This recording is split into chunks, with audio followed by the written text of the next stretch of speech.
Given the choice, whether to rule a corrupt and failing empire, or to challenge the fates for another throw, a better throw against one's destiny, what was a king to do?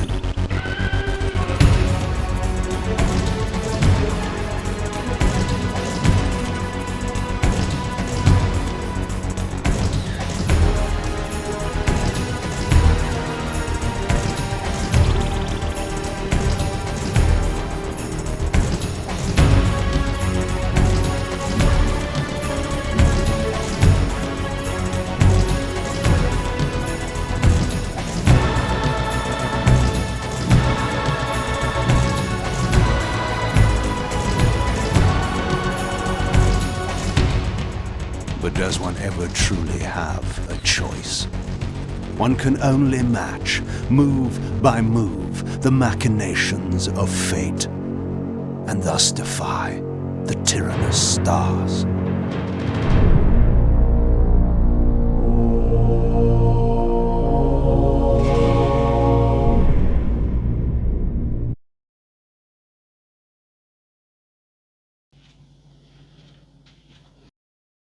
Wow,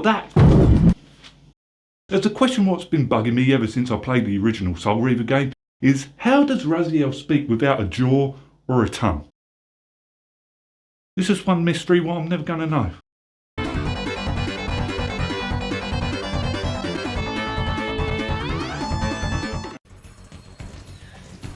Legacy of Kain Defiance is the last game of the series. That's not including that Novskov one what sort of did come out but only in beta, but generally this is the last one of the series for now. Defiance is a third person action platform game with gothic atmosphere what seems to take place in night errantry times where vampires, wraith, undead, demons sort of, and time travel with an outstanding story to go with it. And it still sounds crazy saying it out loud, but yet this game still pulls it all off. This time around you play as Raziel and Kain, where it switches between the two protagonists throughout each chapter, seeing their points of view on what they uncover throughout the campaign. It does seem like that Raziel does get more screen time than Kain to me, except this could be down to how fast I was completing the puzzles with Kain, and I enjoyed that I got to play as both of them throughout this game. For the campaign, it sort of starts off where Soul Reaver 2 ended, where Raziel vanishes into the spirit realm, and now Kain is trying to find Raziel, where Kain thinks that Raziel is the key to change time itself, where Raziel has the true free will to rewrite time as we found out in Soul Reaver 2. As we've seen with the Soul Reaver blade, where it can completely change the course of time, so Kain is trying to still find that third option to the dilemma from the outcome from the first Blood Omen game, while Raziel is still trying to figure out why would the vampires create a sword that would imprison their saviour, while at the same time he's trying to figure out what he is. Is he the champion of the vampires or is he the Hilden one? And as you progress throughout the story, it's told through these murals. That's really the best that I can describe the story without spoiling the story, where this is a really story intensive game. For the controls, I'm going to say I cheated on this one. I used the Steam controller input because I couldn't get along with the keyboard controls because of that fixed cam issue what I had. More on that subject later. Once when I used the controller layout, it felt good, even though I had to minimise the game a couple of times to look up the control mapping during the tutorial to find out which button it is to feed, where it don't really translate in the game, where I was using the Xbox One controller. You can still jump and glide like in the other games, and Raziel can still switch from the physical realm to the Spectrum one at will, and this is locked to his character only, and the Spectrum realm has had a makeover from the other games. I felt like that it looked better, where it has more of an hopelessness and dread about it, where you can hear lost souls screaming and crying. It's like, yeah, this is what I would picture the underworld to be like. I adored the new animations with Raziel when he goes back to the material realm, where he inhabits a corpse and turns it into him. Whoever came up with that, I've got to say, that's a brilliant idea. That just never got old for me, no matter how many times it played throughout the campaign.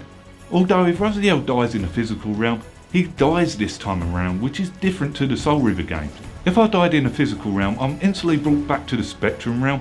Instead in this, I went straight to a load screen, then back to the spirit realm, which was kind of odd to me. I found the combat better than the previous games, where there's an auto-lock in combat now, what I can disengage at any time. There's still light and heavy attack and a new lift attack, and this is where I found out how to do the heavy attack, is when they're in mid-air, Kain or Raziel can slam the enemy back down hard onto the ground. The dodge mechanic is back and it works a lot more better in this title, where most of my complaints before in the past games seem to have vanished in this one. And now they add this telekinesis in combat, where Kain can lift the enemies, throw them on spikes or throw them off buildings, or just hit them back with a telekinesis blast. And Raziel can also do a telekinesis blast at first, and later on he unlocks being able to lift them as well. And for me, this telekinesis added a spice to the combat. And to top it off, there are combo moves now and new ones for me to unlock. And the Soul Reaver blade also has this kind of limit break now, what gets filled by dealing damage to the enemies. What I thought was cool. I figured out that I can switch between the different Reaver blades now at will, and no longer need these base stations anymore like in SR2. That's once when I did unlock them though. Each Reaver blade seems to have their own powers now, as in the Dark Reaver, Raziel can go invisible with its limit break, and most of Raziel Reaver blades seem to be contained to the elements, and Kain also has similar elements with the Soul Reaver blade, although Kain's sword powers seem to be named after the pillars of Noskoth, such as Time Reaver, Balance, but not the Flame one, and each Power Reaver blade that I've unlocked seem to add more to the gameplay. My favourite one's got to be the Fire and Dark Reaver with Raziel, and with Kain it's got to be the Electric blade.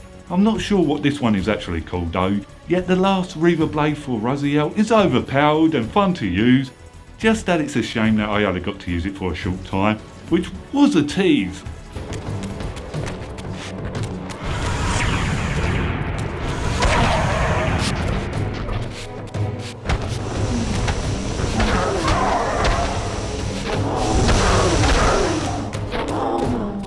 I was a bit let down that I couldn't fire the Reaver blade anymore, where I did have a laugh with that back in SR2.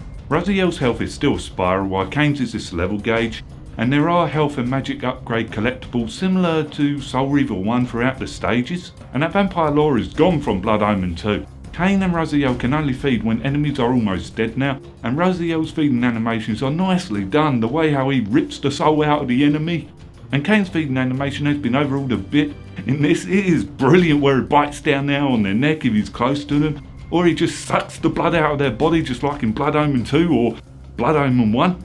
I think they made the feeding animations 10 times better than the previous titles. There's a sort of inventory system what told me what I have collected and shows me how to do more combo moves once when I've unlocked them. I enjoyed that there were different level enemy types, from humans to monsters, then these statue enemies that can be a pain in the arse by how long it takes to defeat.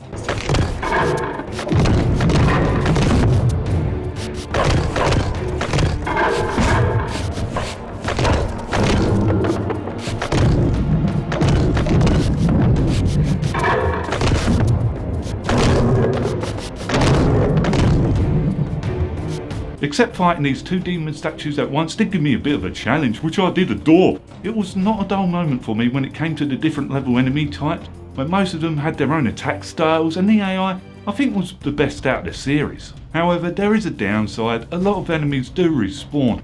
Okay, it's not as quick as Soul Reaver 2, but I found out that it's just the standard ones that respawn.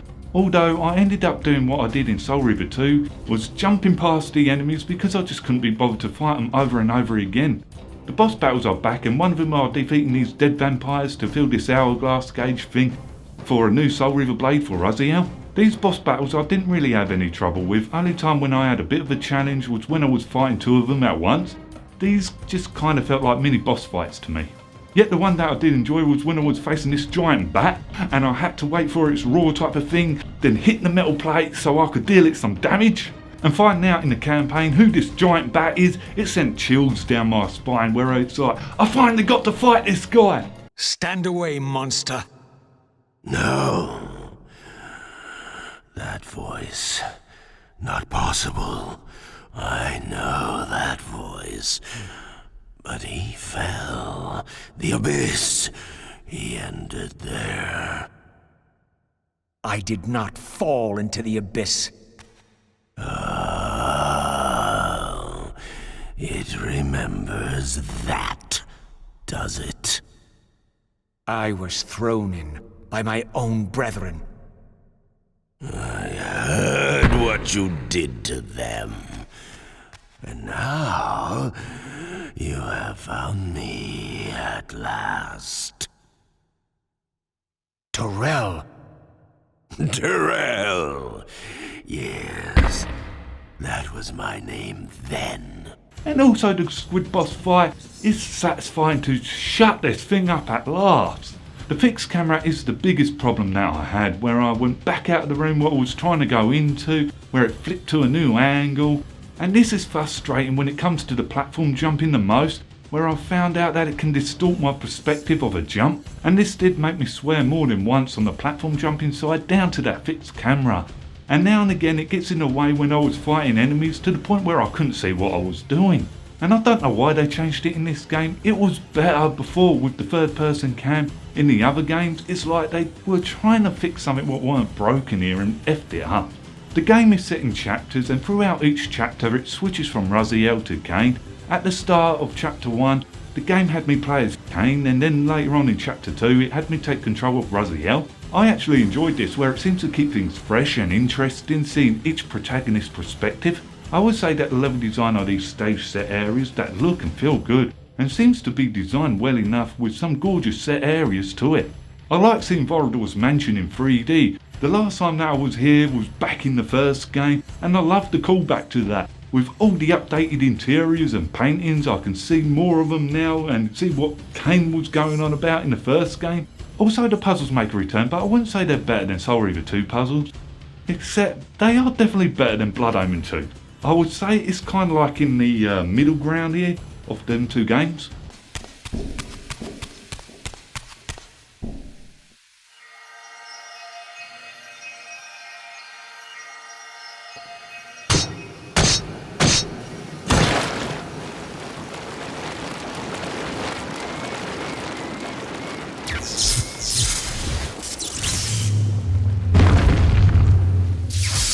Some of the stages do repeat themselves between Kain and Raziel, where it switches between the two protagonists, and I'm not really a big fan when it comes to reusing areas like this, where it seems to be more well designed towards Raziel than it is to Kain. When I was in these rooms I mainly noticed that. However, when it reused the environment areas with the same layout, they changed it enough to make it look and feel different. As in with Kain, this stage set area in the past with snow everywhere felt different to me to when I was here playing as Raziel. The land just looked a lot lively, and I enjoyed that. Also, there are checkpoints littered throughout these stage set areas, and they work similar to Blood Omen 2. For the soundtrack, it's not bad, but I think there are some previous title soundtrack mixes in this game, and some of the past games had good soundtrack. It's just that I wish there were more newer ones here. For the graphics, they have stepped it up a bit from Soul Reaver 2. The human souls look a lot better now, where it's like humanoid and not glowing balls anymore like in the past Soul Reaver games. And I was surprised by how good the game looked, especially for its age. When I loaded into the first stage, I was gobsmacked by how sharp and good it looked. Most of the cutscenes are in-game scenes, and it looks up to par to the rest of the game and blends in quite well. Only ones that seem to be rendered is the one at the start of the game and the one at the end. That's when I realised that the resolution seems to go down to notable levels on my PC. However, I felt like that most of the cutscenes were well directed and got me to pay attention to them. As for characters, they're well written, and the Elder God makes a return, and very well voice acted. All I kept on thinking was, what are you up to with Mobius? I just liked how shifty these characters are, and how both actors do a good job of portraying these characters. Then there's Vorador, who seems like a broken vampire in this, who's given up on hope compared to the first game, and I did feel sorry for him. And then there's Janos, the wise one. Well, maybe. He kinda comes off like that to me. I believe that they stepped up the acting and the characters in this title. And the game has brilliant voice acting again, especially with Kain and Raziel, and the dialogue is a lot more better than Blood Omen 2. A lot more better. I've got to say, at last this game has subtitles, finally. I still don't know why the other games did not have it. For how long the game is, it took me around about 13 hours to complete, so I thought that it was a decent length for me. Yeah, I was exploring a lot of the time. If I weren't doing that, I could see it done probably around about the 10-hour mark. The good news is that I didn't have to do any tinkering whatsoever to get this game running. It just worked right from the start when I loaded it up on my PC, and I was running this game at 120 frames with no trouble whatsoever. Although I did have to put it on the 4:3 ratio on the monitor, or else the picture kind of looked stretched out. But I did get one game crash throughout the whole game. However, that background in the main menu, I really did adore that, where it's like transparent to the land of Noskov. So in the end, I thought that Legacy of Kain Defiance was an extraordinary game for its time.